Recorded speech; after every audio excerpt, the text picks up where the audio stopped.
Hello, hello, hello, hello, hello. Welcome everyone.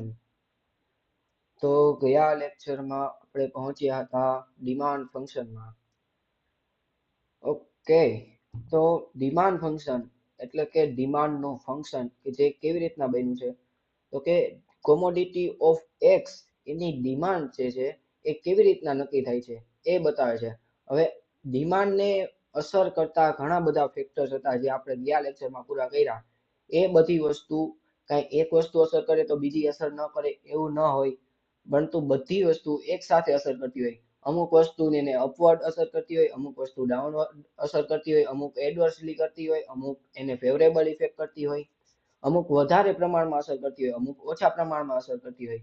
તો આ બધી વસ્તુની બધા જ ફેક્ટરની કમ્બાઈન ઇફેક્ટ આવે અને જે છેલ્લે જે ઇફેક્ટ આવે છે એને કહેવાય, એના લીધે ડિમાન્ડમાં નેટ ઇફેક્ટ આવે છે. It is cold demand function. The cause-effect relationship between variables can be expressed in the functional notion. Demand function specifies a functional એટલે કે mathematical relationship between demand for a good and the determinants of demand. It represents that demand for a good is depend on many factors like place of the goods, taste and preference of consumers, income of the consumer, price of related goods, etc. Market demand also depends upon the size of population. Demand function can be shown as under. આ છે demand function. This is F. F for functional notion. પછી એમાં છે Px એટલે કે x કોમોડિટીની price. હવે આ demand છે એ x ની કેવી રીતના નક્કી થાય છે તો કે ફંક્શનલ નોશન ઓફ પ્રાઇસ છે એટલે કે પ્રાઇસની ઇફેક્ટ આવે, price of related commodity any effect આવે છે, પછી એક્સપેક્ટેશન રિગાર્ડિંગ ફ્યુચર પ્રાઇસ એની ઇફેક્ટ આવે છે, ટેસ્ટ છે, કન્ઝ્યુમર્સ ઇન્કમ છે અને અધર ફેક્ટર્સ ઘણા બધા ફેક્ટર્સ અસર કરતા હોય છે. તો આ બધા જ ફંક્શન બધા જ ફેક્ટરની જે કમ્બાઈન ઇફેક્ટ આવે છે એનાથી ડિમાન્ડ નક્કી થાય છે. Economics studies the relationship between price and demand for various purposes. In the law of demand, the relationship between price and demand for a good is studied by assuming all other demand determinants as given. પછી આવે છે law of demand. Law of demand એ એવું કહે છે કે પ્રાઇસના કારણે માત્ર ને માત્ર પ્રાઇસના કારણે ડિમાન્ડમાં શું ચેન્જીસ આવે છે, એટલે કે બધા જ ફેક્ટર એક સાથે અસર કરતા હોય છે, પરંતુ જો આપણે પ્રાઇસના લીધે એમાં શું ચેન્જીસ આવે છે એ નક્કી કરવું હોય તો બીજા બધા ફેક્ટરને આપણે એક અઝ્યુમિંગ રીતે એ સ્થિર કરી દેવા જોઈએ, જેના કારણે ખાલી પ્રાઇસના કારણે ડિફરન્સ જે આવે છે એ માપી શકાય. The principle examining the relationship between price and demand for a good, keeping the effect of all other determinants are as constant, is called law of demand. માત્ર ને માત્ર પ્રાઇસના કારણે ડિમાન્ડમાં શું ઇફેક્ટ આવે છે એ લો ઓફ ડિમાન્ડમાં કહેવાનું છે. Price is the cost variable and demand is the effect variable. એટલે કે પ્રાઇસ છે, કોસ્ટ છે એ કારણ છે અને ડિમાન્ડ છે એ ઇફેક્ટ વેરિયેબલ છે કે જેના ઉપર ઇફેક્ટ આવે છે. The law was presented by Professor Alfred Marshall and it expressed an inverse relationship between price and demand, stating that when other factors influencing demand remains unchanged, other બધાય ફેક્ટરને unchanged એટલે કે એકદમ સ્થિર કરી નાખ્યા છે. If the price of a commodity goods fall, its demand expands, and if price of a commodity rises, demand contracts. એટલે કે જો ઘણા બધા ફેક્ટર્સના કારણે ડિમાન્ડ છે વધે છે, ઘટે છે, પરંતુ જે માત્ર ને માત્ર પ્રાઇસના ફેરફારને કારણે જો ડિમાન્ડ વધે છે તો ઇટ કોલ્સ ડિમાન્ડ એક્સપાન્ડ્સ, એટલે કે ડિમાન્ડ એક્સપાન્ડ થઈ કહેવાય. અને જો અધર ફેક્ટરના કારણે પ્રાઇસ સિવાયના કોઈ પણ ફેક્ટરના કારણે જો ડિમાન્ડ વધે છે તો એને કહેવાય ઇન્ક્રીઝ ઇન ડિમાન્ડ. આ બે વસ્તુ એક જ છે પણ આ તો ખાલી એક ગોટે ચડાવવા માટે હાવ ફાલતુ વસ્તુ છે હાવ. તો આપણને કીધું છે એટલે યાદ રાખવું પડે છે કે પ્રાઇસના કારણે જો ડિમાન્ડ વધે છે તો એને કહેવાય ડિમાન્ડ એક્સપાન્ડ, અને જો અધર ફેક્ટરના કારણે ડિમાન્ડ વધે છે તો એને કહેવાય ઇન્ક્રીઝ ઇન ડિમાન્ડ. હવે એવી જ રીતના રિવર્સ, જો માત્ર ને માત્ર પ્રાઇસના ફેરફારને કારણે જો ડિમાન્ડ ઘટે છે તો એને કહેવાય ડિમાન્ડ કોન્ટ્રાક્ટ, અને જો બીજા બધા ફેક્ટરના કારણે જે અધર ધેન પ્રાઇસ ના ફેક્ટર છે એ બધાના કારણે જો ડિમાન્ડ ઘટે છે તો એને કહેવાય ડિક્રીઝ ઇન ડિમાન્ડ. પછી આવે છે assumptions of law of demand, એટલે કે એ જ મેં હમણાં કીધું એ જ કે પ્રાઇસ ને એ બધી બીજા બધા ફેક્ટર પ્રાઇસ સિવાયના છે એ બધા અનચેન્જ રહેવા જોઈએ ને એ બધું. The inverse relationship between price and demand of a good is expressed by the law of demand is based upon certain assumptions. Taste and preference of consumers remain unchanged. Income of consumer remain unchanged. બધા factor એક એક ફેક્ટરના નામ લઈને કહે છે કે remains unchanged. એટલે કે ટૂંકમાં યાદ રાખી લ્યો કે બીજા બધા ફેક્ટર જે છે એ સ્થિર છે, સાવ અનચેન્જ છે, અને એની સામે પ્રાઇસનો જ ફેરફાર થાય છે. Price of substitute and complementary goods are unchanged. Consumers do not make anticipation regarding future price. Size of population remains the same. એક ને એક વસ્તુ છે. હવે જનરલી રૂલ શું હોય છે તો કે બીજા બધા ફેક્ટર અનચેન્જ રહે અને જો પ્રાઇસ વધે છે તો ડિમાન્ડ ઘટે છે, it is cold demand contract, અને જો પ્રાઇસ ઘટે છે તો ડિમાન્ડ એક્સપાન્ડ. જનરલ રૂલ આ છે, પરંતુ આના પણ અમુક એક્સેપ્શન્સ છે, અપવાદ છે. શું છે? Okay, we can explain law of demand with help of schedule diagram and reasoning provided below. Okay, તો આ ડાયાગ્રામ આપ્યો છે, કોષ્ટક છે કે 50 રૂપિયા ભાવ હતો 1 લીટર દૂધનો, ત્યારે 1 લીટર ડિમાન્ડ હતી. 40 રૂપિયા થયો ત્યારે 2 લીટર થયા, પછી ઘટીને 30 રૂપિયા થાય છે તો 3 લીટરની ડિમાન્ડ થઈ જાય છે. પ્રાઇસ ઘટતી જાય છે, ડિમાન્ડ વધતી જાય છે. એની જ સામે તમે ઊંધું જો તો પ્રાઇસ વધતી જાય છે અને ડિમાન્ડ ઘટતી જાય છે. It is cold inverse relationship. આ બધું ડાયાગ્રામ સમજાવેલો છે તો તમને આવડતો જશે. અથવા તો સમજી લેજો, કાંઈ સમજવા જેવું નથી, એક ને એક વસ્તુ રિપીટેડલી કીધા રાખે છે. Analysis. The inverse relationship between price and demand occurs because of two reasons which are explained below. Okay, તો પ્રાઇસ ઘટે છે તો ડિમાન્ડ વધે છે, એનું શું રીઝન છે?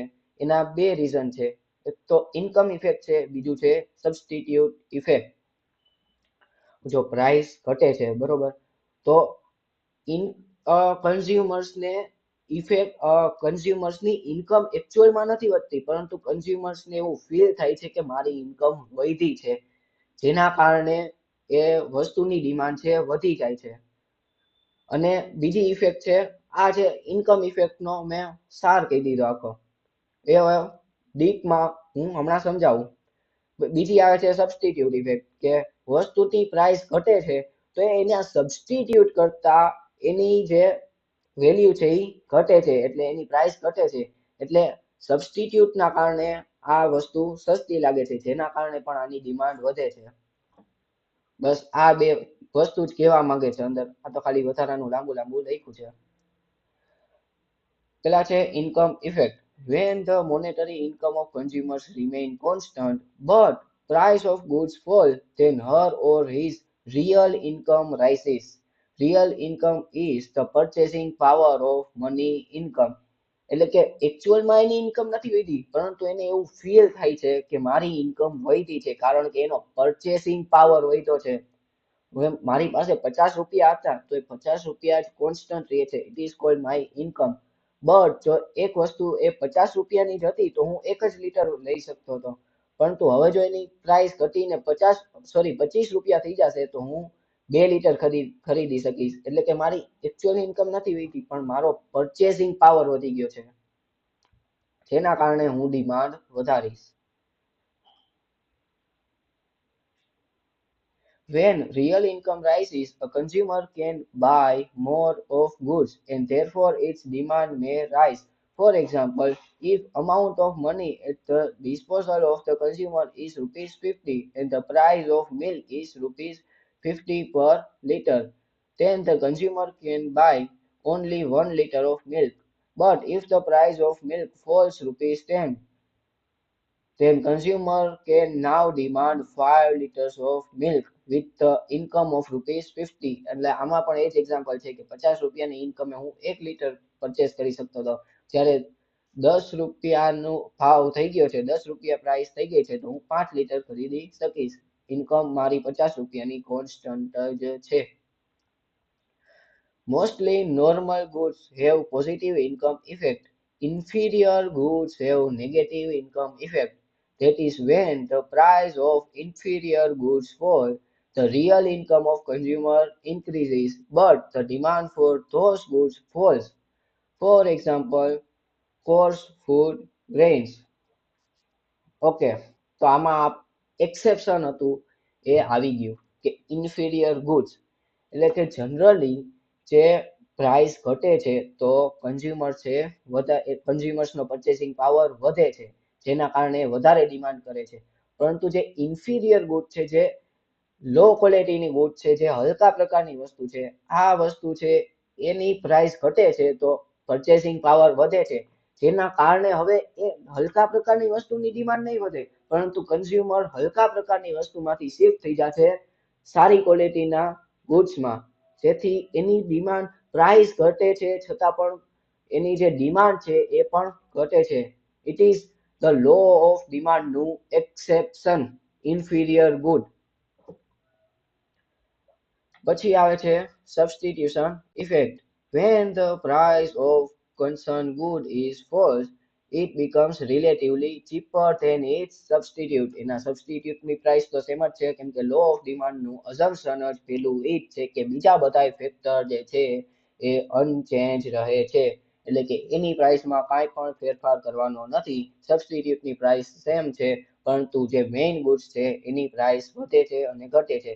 હવે આની પ્રાઇસ મેઇન ગુડ્સની પ્રાઇસ ઘટે છે, પણ ઓલાની પ્રાઇસ તો કોન્સ્ટન્ટ જ છે, જેના કારણે આ ગુડ્સ જે છે એના સબસ્ટિટ્યુટની કમ્પેરિઝનમાં આપણને સસ્તું લાગશે, જેથી આપણે આની ડિમાન્ડ વધારી દેશું.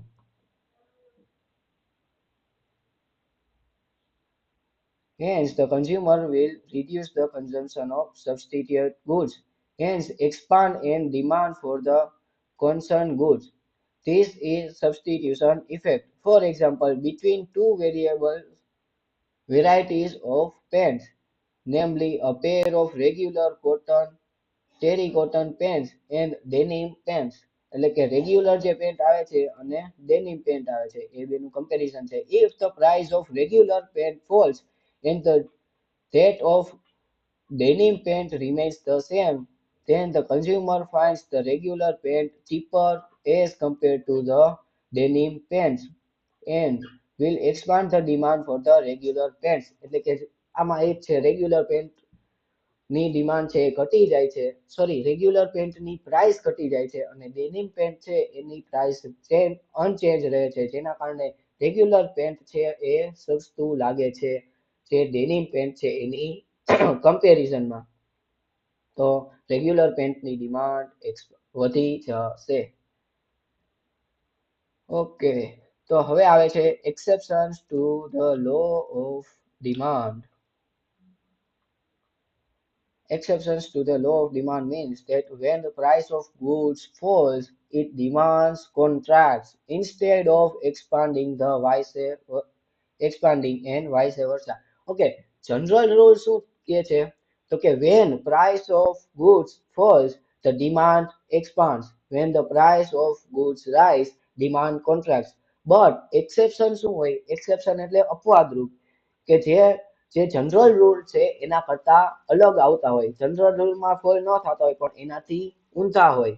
એને કોઈ પરિવારમાં પણ ન હોય એક બે જણા તો આમ ઊંધા ચાલતા હોય, આખો પરિવાર કંઈક બીજું કહેતો હોય ને એ બે જણા હાવ ઊંધા ચાલતા હોય, એને કહેવાય એક્સેપ્શન. આપણે એમ કહીએ આ તો એક્સેપ્શનમાં આવે છે, ધીસ ઇઝ કોલ્ડ એક્સેપ્શન. આપણે એવા ઊંધા લોકો ન બનવું. Exceptions to the law of demand. પેલા છે આવે છે પ્રિસ્ટિજિયસ ગુડ્સ. પ્રેસ્ટિજિયસ ગુડ્સ એટલે કે એવી ગુડ્સ કે હું એ ગુડ્સ છે એ દેખાવ કરવા માટે જ લઉં છું. હવે જો મારે કોકની સામે દેખાવ જ કરવો હોય છે ને આમ કોકની સામે આમ ખોટી ખોટી અવાજ કરવી હોય છે, આ વસ્તુ તો મારી આમ 4,000 ની 5,000 ની લીધી, તમે તો શું હવે હાઈલા આવ્યા 2,000 ની વસ્તુ લઈને, મારી પાસે પૈસા છે એવું દેખાડવા માટે હું બધાને દેખાવ કરવા માટે જો હું કોઈ વસ્તુ લેતી હોય તો એ વસ્તુ જેમ મોંઘી હશે એમ હું વધારે પરચેસ કરીશ. હવે માનો કે ઘણા લોકો નથી કે આ મારી વોચ છે, લીધી 7,000 ની લઈને આવ્યો, 7,000 ની.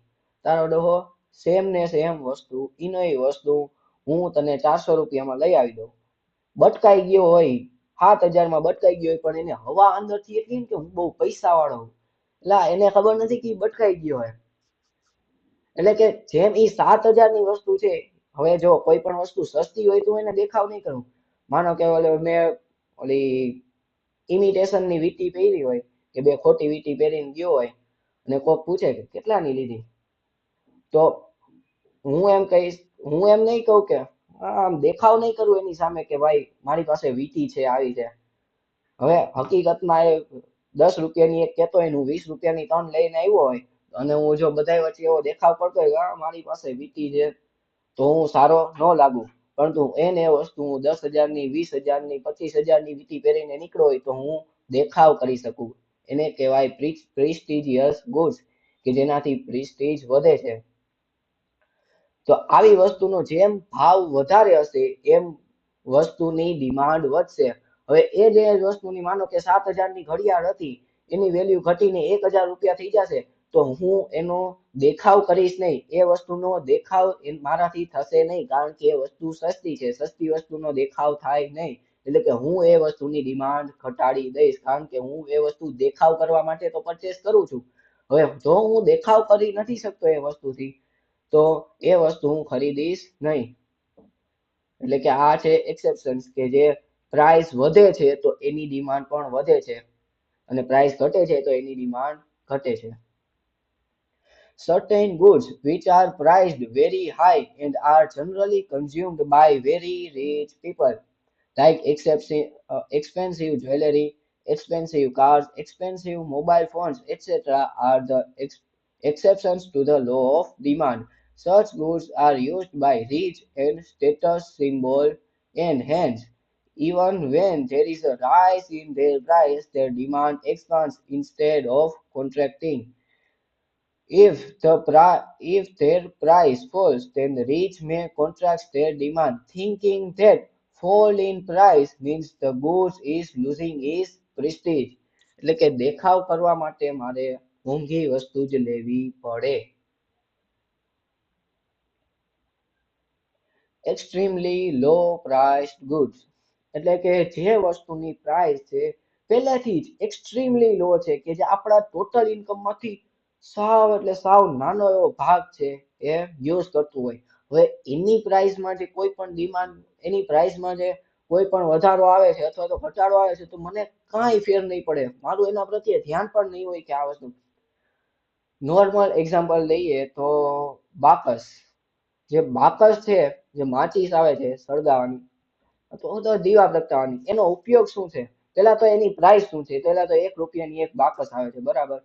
હવે એ મારો આખી ઇન્કમનો શું સાવ નાનો એવો ભાગ છે, જે પર્સન્ટેજમાં આપણે કાઢવા જઈએ તો પોઈન્ટમાં આવે એટલો ભાગ કન્ઝ્યુમ કરે છે. હવે એ બાકસ 1 રૂપિયામાંથી માનો કે 5 રૂપિયા થઈ ગઈ, 500% એની પ્રાઇસ થઈ ગઈ છે, એટલો બધો વધારો આવી ગયો, છતાં પણ હું એની ડિમાન્ડને ઘટાડીશ નહીં. એનો ઉપયોગ જ શું છે, 2-3 ટાઈમ ભગવાનને દીવાબત્તી કરવામાં ને એમાં જ ઉપયોગમાં આવે છે ને, અને એ મારી ઇન્કમનો બહુ નાનો એવો ભાગ છે કે હું એની પાછળ ખર્ચ કરું છું. તો એનો ભાવ 1 રૂપિયામાંથી 5 રૂપિયા થઈ જશે તો હું એને લેવાની બંધ નહીં કરી દઉં, એ તો કઈ એમાં કઈ ડિફરન્સ જ નહીં આવે. એટલે કે જે જનરલ રૂલ હતો કે પ્રાઇસ વધે ડિમાન્ડ ઘટે, એનું આ એક્સેપ્શન છે કે પ્રાઇસ વધતી હોવા છતાં અથવા તો પ્રાઇસ ઘટતી હોવા છતાં પણ આની ડિમાન્ડ અનચેન્જ રહેશે, બહુ જાજો ફેર આવશે નહીં. Certain goods are extremely low price goods, hence the entire consumption expenditure on such goods forms a very small portion of the consumer's income. For example, pins, stapler pins, etc. Even if the price rises, the consumer's demand for these goods not contracts. And if the price falls, the consumer may not expand the demand as he or she may not need more of such goods. હવે બાકસની price તો સાવ ઘટી ગઈ. હવે 1 રૂપિયામાંથી માનો કે 50 પૈસા થઈ ગઈ, રૂપિયાની 2 આવવા માંડી, તો તમે શું આખો દી બાકસ લઈને બેસી જાઓ? આ તો સસ્તી થઈ ગઈ, વાપરો ને આખો દી ઉંબાડિયા નહીં કરી રાખો એનાથી. એ વસ્તુનો જેટલો ઉપયોગ છે એટલો જ ઉપયોગ કરવાનો છે, એનાથી વધારે કે એનાથી ઓછો ઉપયોગ થવાનો નથી. એટલે કે એની ડિમાન્ડમાં કોઈ અસર થશે નહીં.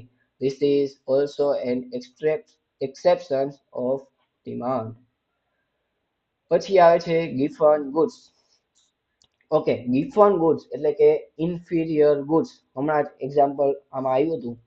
giffen goods એટલે કે લો પ્રકારનું goods, લો ક્વોલિટીનું goods, કે જે હલકા પ્રકારની વસ્તુ, કે જે અમુક જે મજૂર માણસો છે કે અથવા તો બહુ ઓછી ઇન્કમ વાળા પીપલ છે એ જ લોકો એનો યુઝ કરતા હોય છે. હવે સપોઝ કે એનું જે લો ક્વોલિટી વસ્તુ છે એની પ્રાઇસ વધી જાય છે, તો એની જે લોકો કન્ઝ્યુમ કરતા હતા એનો પરચેસિંગ પાવર ઘટે છે, પ્રાઇસ વધે છે, જેના કારણે એનો પરચેસિંગ પાવર ઘટે છે. પરચેસિંગ પાવર જેના કારણે એ હજી વધારે ને વધારે ઇન્ફિરિયર ક્વોલિટીની વસ્તુ યુઝ કરશે. પરંતુ જો એની પ્રાઇસ ઘટશે તો પરચેસિંગ પાવર છે એ વધશે. હવે જો પરચેસિંગ પાવર વધશે તો એના લીધે ઇન્ફિરિયર ક્વોલિટીની ગુડ્સની ડિમાન્ડ નહીં વધારે કરે, પરંતુ ઇન્ફિરિયર ક્વોલિટીના ગુડ્સમાંથી એ સુપીરિયર ક્વોલિટીના ગુડ્સમાં ટ્રાન્સફર થવા મળશે. એટલે કે this is called also an exception. When the price of certain goods called inferior goods falls and the real income of consumer rises, real income એટલે કે purchasing power ની વાત થાય છે, not actual income ની વાત નથી થતી. It is called purchasing power. He or she may reduce the consumption of such good and substitute this by goods of a superior quality. These goods were named after Robert Giffen. Robert ગિફનના નામ ઉપરથી આ વસ્તુનું નામ પડ્યું છે, એટલે Giffen goods કહેવાય છે. હુ મેડ સચ ઓબ્ઝર્વેશન, કે રોબર્ટ ગિફન નામનો જે વ્યક્તિ હતો એને આ વસ્તુને ઓબ્ઝર્વ કરી હતી. And explain this idea. Such goods are necessary goods and are purchased by the low income groups. For example, a person with low income purchases the jowar or bajra. When the price of jowar or bajra falls low, the real income of consumer tends to increase. Purchasing power વધશે. Hence, he or she will reduce the consumption of such good and will purchase more of wheat. એટલે કે ઘઉંની કમ્પેરિઝનમાં જુવાર અને બાજરો છે એ inferior છે. એટલે કે એ તો ઇન્ફિરિયર કહેવાય છે, આમાં એક્ઝામ્પલ છે એટલે બધું. બાકી હકીકતમાં કોઈ પણ અનાજ ઇન્ફિરિયર ક્વોલિટીનું નથી. બે અલગ અલગ લોકો અલગ અલગ વસ્તુ કન્ઝ્યુમ કરતા હોય છે.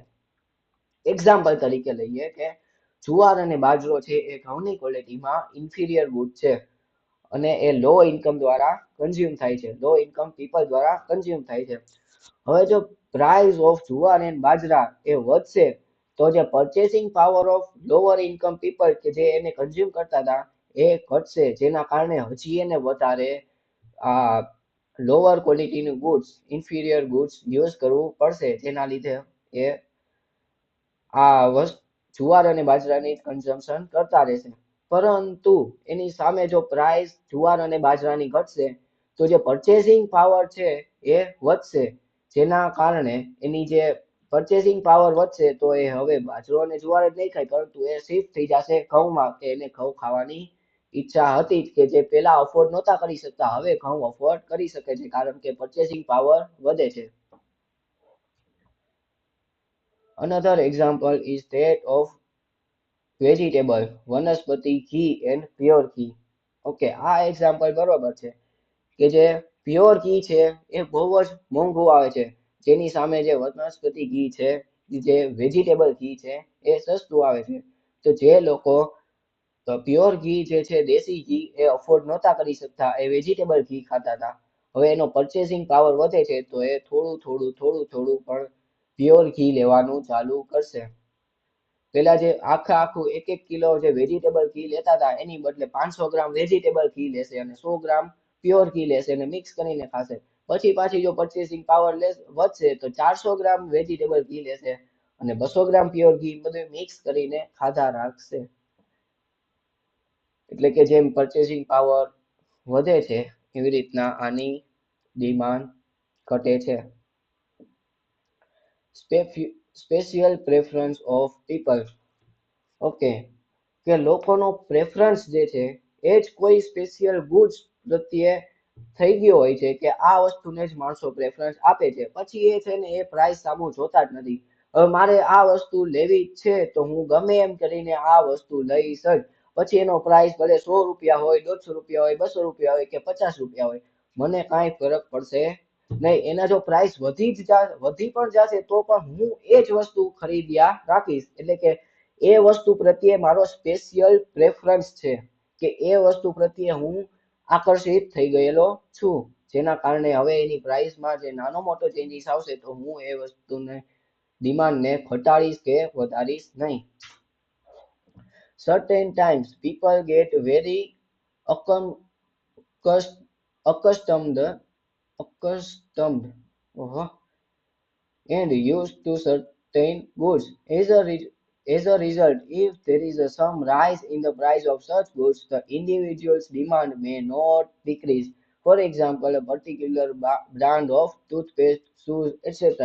હવે જો હું પર્ટિક્યુલર કોઈ પણ બ્રાન્ડની ટૂથપેસ્ટ અથવા તો શૂઝ જે છે એ યુઝ કરતો હોય અને મને એ જ વસ્તુ ફાવતી હોય તો એમાં જે નાનો મોટો ચેન્જીસ આવશે પ્રાઇસમાં તો હું એને ધ્યાનમાં લઈશ નહીં અને એને એ વસ્તુ કન્ઝ્યુમ કરવાની ચાલુ રાખીશ. તો આ હતા એક્સેપ્શન્સ. પછી છે expansion and contraction of demand.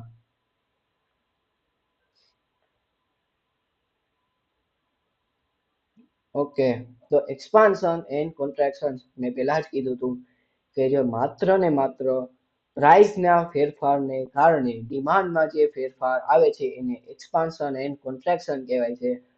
અધર ફેક્ટરના કારણે, પ્રાઇસ સિવાયના અધર ફેક્ટરના કારણે જો ડિમાન્ડમાં ફેરફાર આવે છે તો એને increase and decrease in demand કહેવાય છે. બસ આમાં એ જ લખ્યું છે, ફટાફટ વાંચી લઈએ. આ વસ્તુ મેં તમને સમજાવી દીધેલી છે બસ. When other determinants are assumed to remain constant and price is varied. Other determinants છે constant છે અને price is varied. ફર કરે છે.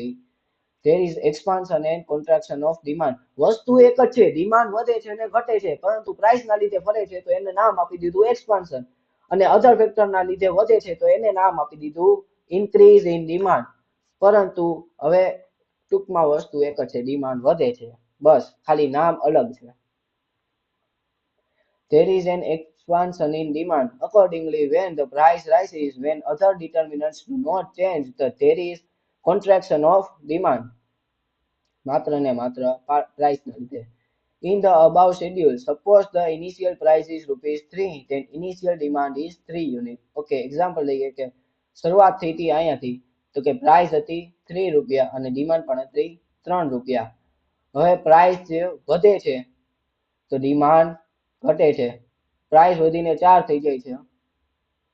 સોરી પ્રાઇસ વધીને 4 થઈ જાય છે તો ડિમાન્ડ ઘટીને 2 થઈ જાય છે. પ્રાઇસ વધીને 5 થઈ જાય છે તો ડિમાન્ડ ઘટીને 1 થઈ જાય છે. એની સામે પ્રાઇસ ઘટીને 2 થઈ જાય છે તો ડિમાન્ડ વધીને 4 થઈ જાય છે. એવી જ રીતના પ્રાઇસ ઘટે છે, ડિમાન્ડ વધે છે, પ્રાઇસ વધે છે, ડિમાન્ડ ઘટે છે. ઇનવર્સ રિલેશનશિપ આ યાદ રાખવું. આમાં એ જ વસ્તુ લખેલી છે કે suppose the initial price is ₹3 and initial demand is 3 unit, which is seen at a point A in the diagram. When the price falls to 1, demand expands 5 units, which is shown at a point of C. બધું આ દેખાડેલું છે એ જ છે, વાંચી લેજો વાંચવું હોય તો, નહીતર વાંચવાની પણ જરૂર નથી. પછી છે increase and decrease in demand. Other factorsના કારણે price remains unchanged, price remains the same.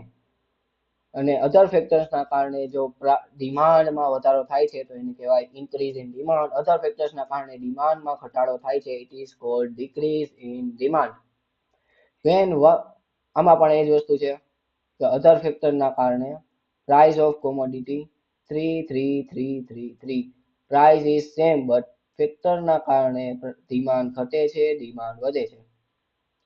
When one factor or some factor other than price change in favor of the demand. Okay. જો એક્સપાન્શન અને કોન્ટ્રેક્શન હતું ને એમાં price of main કોમોડિટીની વાત થઈ છે. હવે માની લ્યો કે પ્રાઇસ ઓફ સબસ્ટિટ્યુટ ગુડ્સના કારણે જો કાંઈ પણ ફેરફાર થાય તો એક્સપાન્શન એન્ડ કોન્ટ્રેક્શન ન સમજવું એને, કારણ કે એ મેઇન કોમોડિટીની પ્રાઇસના છે, ફેરફારના કારણે નથી થયું. એ સબસ્ટિટ્યુટ ઇફેક્ટના કારણે થયું છે. પ્રાઇસ ઓફ રિલેટેડ કોમોડિટીની પ્રાઇસમાં જ ફેરફાર થયો છે, જેના કારણે આ વસ્તુની મેઇન વસ્તુની ડિમાન્ડમાં ફેરફાર આવે છે.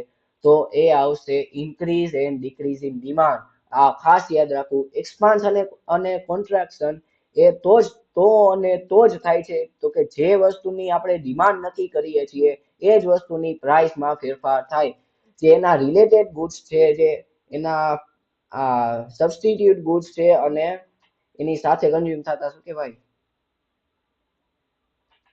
હા એ રિલેટેડ ગુડ્સ ટૂંકમાં વર્ડ ભૂલાઈ ગયો છે, પણ એના સાથેના જે ગુડ્સ છે એની પ્રાઇસમાં ફેરફાર થવાને કારણે જો મેઇન વસ્તુની પ્રાઇસમાં ફેરફાર થાય છે તો એને એક્સપાન્શન અને કોન્ટ્રેક્શન નહીં કહેવાય, એને કહેવાશે increase and decrease in demand. આ વસ્તુ ખાસ યાદ રાખવી. આના ઉપર કન્ફ્યુઝન થઈ શકે છે. When price of one factor other than price change in favor of demand of goods, then there is an increase in demand, which is caused by rightward shift in the demand. એટલે કે price તો એને જ છે, આ જે આડી લીટી છે એ પ્રાઇસની છે કે 3 રૂપિયાની 3 રૂપિયા જ છે, પરંતુ હવે ડિમાન્ડ એની મેળે બીજા ફેક્ટરના કારણે વધ અને ઘટ થાય છે. તો એ ડાબી અને જમણી શિફ્ટ થશે, ડાબી અને જમણી શિફ્ટ થશે, નહીં ઉપર અને નીચે.